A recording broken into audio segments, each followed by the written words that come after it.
by nature, freezer beef is a little bit more complicated. But if you can make it look simple on the front end, hey, all you got to do is click buy this deposit and make it feel friendly and easy. Hey, that's going to help you at least get customers in the door. Welcome to GraceCast, a show where the top tactics for selling direct to consumer are expanded to get results for perishable food suppliers. If you're in the fresh and frozen categories and you're looking for the latest insights on e-commerce, marketing, and business, subscribe and stay tuned. Welcome back to GraceCast, and in this episode, we're talking about selling bulk meat purchases, so halves, quarters, and wholes of beef, pork, lamb, or whatever protein it is that you offer, and how you can dramatically simplify this process that confuses most consumers. This is going to allow you to acquire more customers if this is part of your business and continue to grow. But first, who are we? My name's Brooks with GraceCart. I'm joined by my brother Blaine as well. We run an e-commerce business called Seven Sons. We sell pasture-raised meat products online. In order to make our lives easier, several years ago, we developed our own e-commerce system, which is called GraceCart. It's sort of like Shopify, but instead of focusing on every type of business, we focus 100% on food producers. So people who are like me and you. If you'd like to learn more about that, you can learn more at gracecast.com. But Blaine, today we are talking about selling custom pork and beef, or whatever again the protein is. And I know that there was a day at sevensons.net when we used to sell custom cut orders like this. It's a little while ago, before my time, when I was involved heavily. Can you kind of introduce a little bit of what that process looked like for us? What were some of the early challenges of selling custom freezer beef? And then we'll lead into kind of what were some things that we learned along the way to make this process much more simple. So we'll talk about that a little bit later, but tell us what it looked like and what were some of the early challenges. Well, one of the biggest challenges, Brooks, is, this gets back to knowing who your customer is. I think this is how everyone starts their direct marketing business if you're in the beef and pork business. But what we discovered, Brooks, is that most of our customers that were coming to us were seeking grass-fed beef, pastured pork. These were people that were seeking that type of a product, and they were not familiar with the whole freezer meat type model, where a lot of your old school value-based customers have been used to putting a half a beef in the freezer every year, and they're just looking for a pretty good deal and hopefully a little extra quality. That was not who our customer was. So what we found, Brooks, is that the whole process was very intimidating to customers, for one. But Brooks, it also violated one of the core tenets that we've built our business around, and that is convenience for our customer. The problem with when a customer, here's the biggest problem we found. When a customer came to us and wanted to buy grass-fed beef for us, we told them, okay, great, we're going to need a deposit from you. You're going to have to probably wait 2 or 3 months for our next processing appointment. When that comes around, you'll have to call our processor to give them your cutting instructions. And they're like, whoa, that's very intimidating. Oh, and then by the way, you're going to have to go drive to our processor way out in the sticks and go pick this thing up. And we're also going to charge you by the hanging weight. We're going to have a separate processing fee that you'll pay to our processor when you get there. Brooks, these folks are used to buying food weekly from the grocery store. Yes. Completely overwhelming. So we were losing a lot of business because it was too confusing. So I think our promise on this episode is, okay, I get it if it sounds intimidating to move away from a freezer beef business, especially if you have customers already buying from you that way. What we want to promise to you is there are ways to streamline this so you're not losing customers that would otherwise buy from you. So we're going to take you through kind of some tips on kind of some basic streamlining all the way up to the gold standard. Yes. And I think there's so many things about what you mentioned as far as this being challenging for consumers. It breaks so many sales and marketing principles we know about what inspires someone to take action.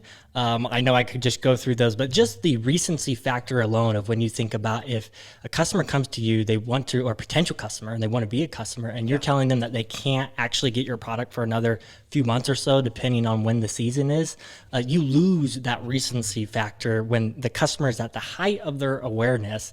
And instead, you're telling them to actually give you an upfront deposit and then wait that amount of time. But the list goes on and on. We just know from our experience that anytime we've positioned our business to be easier to buy from and make our products more accessible to customers, we've always benefited from that. Yeah. So if you're someone who wants to go down this path of scaling a direct-to-consumer business, then some of the strategies that we're going to talk about here to simplify this process, you're going to extremely benefit from. So what we're going to kind of go through is just really kind of audit the process of what you just walked through and talk about what are some of the lowest hanging fruit that you can make changes for now that have the highest impact for simplifying things, and the easiest things that you can take action on, all the way down to kind of what our process looks like today and how you can get there as well. So we got 3 kind of core tips that we'll work through one by one. So number 1, our first recommendation is to just create a recommended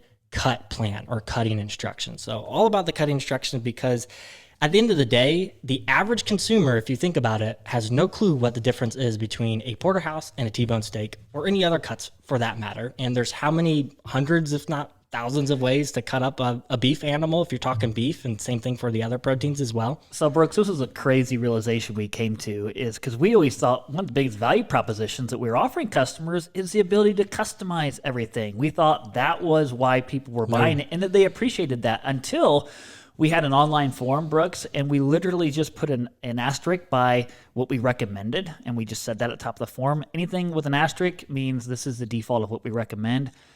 80% of the customers, I think it was more. It might be even 90% of the customers didn't budge from those recommended cutting instructions.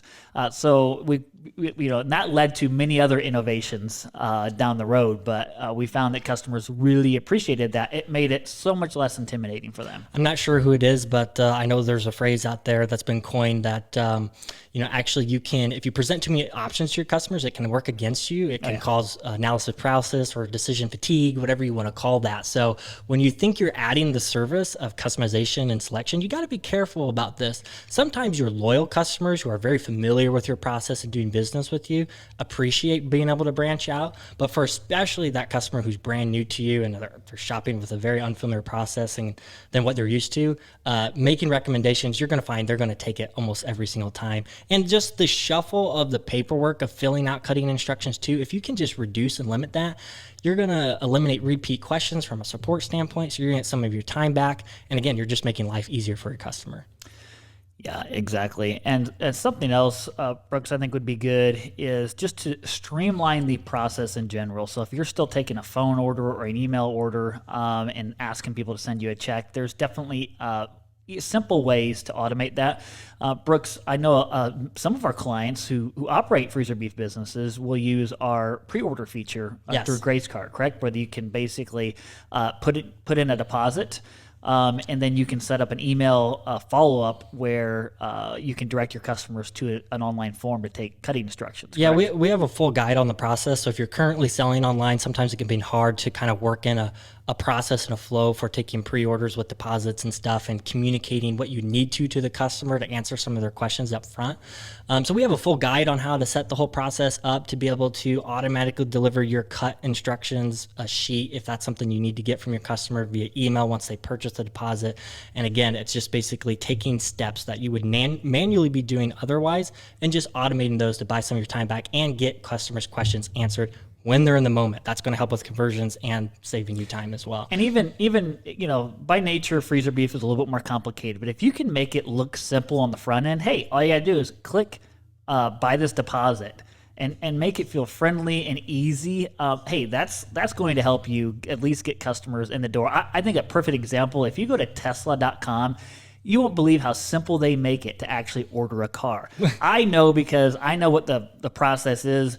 They're going to have a lot of follow-up questions for me, and there's going to be a process involved. But on the front end, it looks incredibly simple. I just click a button, my Tesla comes. That's the same way we should make the freezer beef buying process. And if you do this, then it adds to just your confidence when you're interacting with customers, whether it's at farmers market or wherever, to give them the confidence that, yes, we actually do hold your hand through this process, and it is very simple.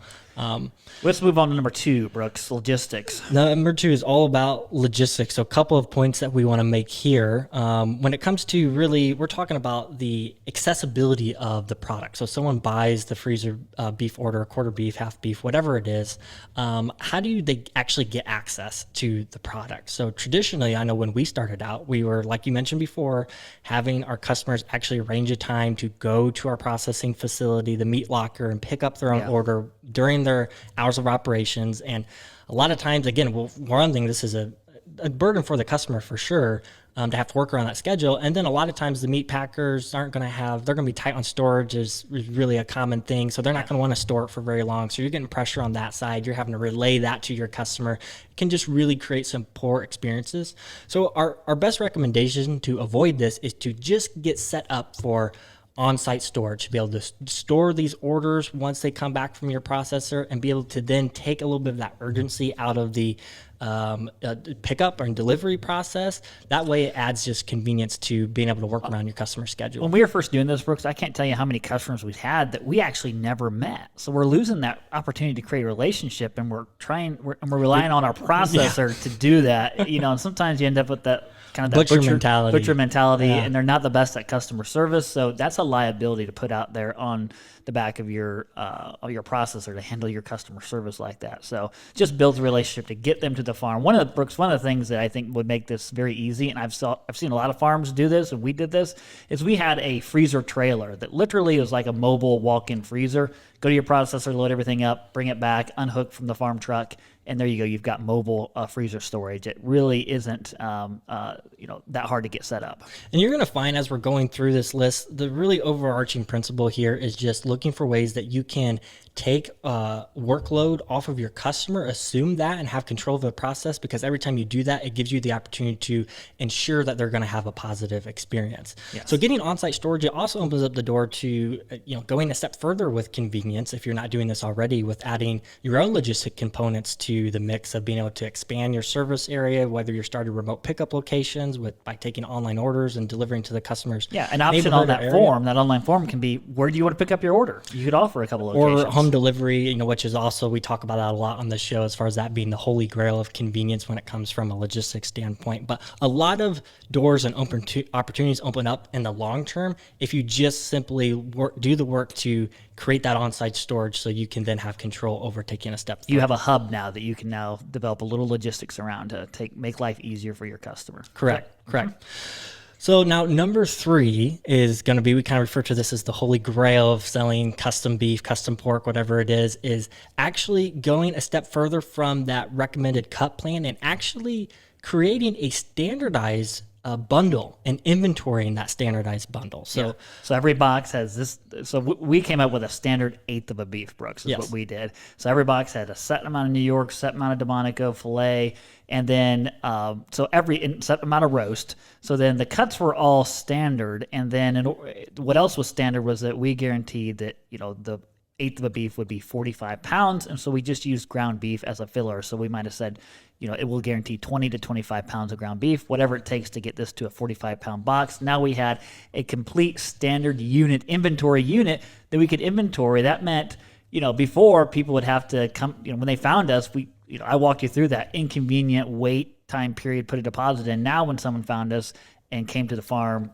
that day and they said, hey, I'd like to buy an eighth, literally we'd walk in the freezer and we could sell them an eighth. Or if they said a quarter or a half, we'd walk in the freezer, we'd go grab 4 eighths, and they have a half. And that's the holy grail of this that we're trying to get to. If a customer shows up, this is kind of the test of this. If a customer shows up to your farm today, you have the ability to take a check from them and send them home with an eighth of beef. And actually the way this worked out, because the standard bundle actually opened the doors to a lot of other benefits, because we had standardized that eighth beef box. If someone was to buy a quarter, we just gave them 2 eighth beef boxes. So it just worked out as math. So a half was 4 and a whole was 8 of those boxes. So again, it made fulfillment super easy for the customer and for families to go in on a larger purchase, like a whole and a half, and be able to easily divide that up amongst the family, because since it was standardized with each box, you don't have 2 people go on a whole beef, someone goes home with 4 boxes, the other person goes home with 4 boxes. Yeah, and we actually marketed that as, hey, this is a great way to go in with family and friends. You don't have to go to the work of dividing it out. Just divvy out the boxes. And you're taking off, again, that whole confusion point and point of anxiety that a lot of people, and I know I would have when it comes to buying a product where I don't know what my final landed cost is going to be. That's a big ask that you're asking, especially on a ticket size of a quarter beef, half beef, whatever it ends up being for you. Being able to have a confirmed price for exactly what the customer is going to pay, you're getting rid of that whole deposit process and then a follow-up invoice and charge, and the customer having to pay for processing, and then figuring out that, hey, my hanging weight is actually different than what the what the product I got home with. All of that confusion just goes away when you tell them it's 45 pounds. here's what you're going to get inside the box, and here's the price. Oh, and by the way, you can go home with it today. Yeah, it's absolutely beautiful. It revolutionized our business to the point where we eventually were able to completely get away from the custom side of things. It took some time. We didn't want to cut off our loyal customers who were used to that and appreciated that at this point, but we definitely grew and scaled our business around a more scalable option. And Brooks, ultimately, all we're doing, Brooks, is we're offloading the work so that our customers' lives are more convenient. So I think when you think about the freezer beef model, it's really based around the farmer or the producer's convenience. We need to flip that on its head. We've always said that. We have built our business around convenience, and it's always served us. So I've written down a couple of objections that someone might have if they're currently operating a custom beef business to this whole process. And number one is, this, at the end of the day, this does take extra work, so it might sound like it's going to add cost potentially to your workflow. So what would you say to someone who is just thinking that they're not confident their customers would be willing to assume and pay for that extra cost? Yeah, that's a great question, Brooks. And what we have to ask is, what kind of a business are you trying to grow? Again, this is all about your own context. What you'll find is that folks that are coming to you, brand new customers looking for things like grass-fed beef and pasture pork, they're not a value-based buyer. You may have attracted a value-based buyer in the past based on how you're selling whole halves and freezer beef. But ultimately, you need to ask, what direction are you going in the future? And if you really want to grow your business, you have to start focusing more on convenience, and customers will pay for that. It's just a matter of, it's just painful to make a transition. Because at the end of the day, business is all about what we call finding your product market fit. So whatever you have to sell, making sure that that aligns with the market that's available and the number of people that are interested in that. So if you have a business currently that aligns with the growth goals that you have, that's fine to continue down this path. But if you're looking to assume growth, being able to align your product where the majority of your consumer base is and what they'd be interested in, you're always going to benefit from that. So I think that pretty much wraps up the episode. Really appreciate you guys watching. We're going to leave a few resources in the notes below, but thanks a lot. Leave a comment, a review. We'll talk to you guys soon.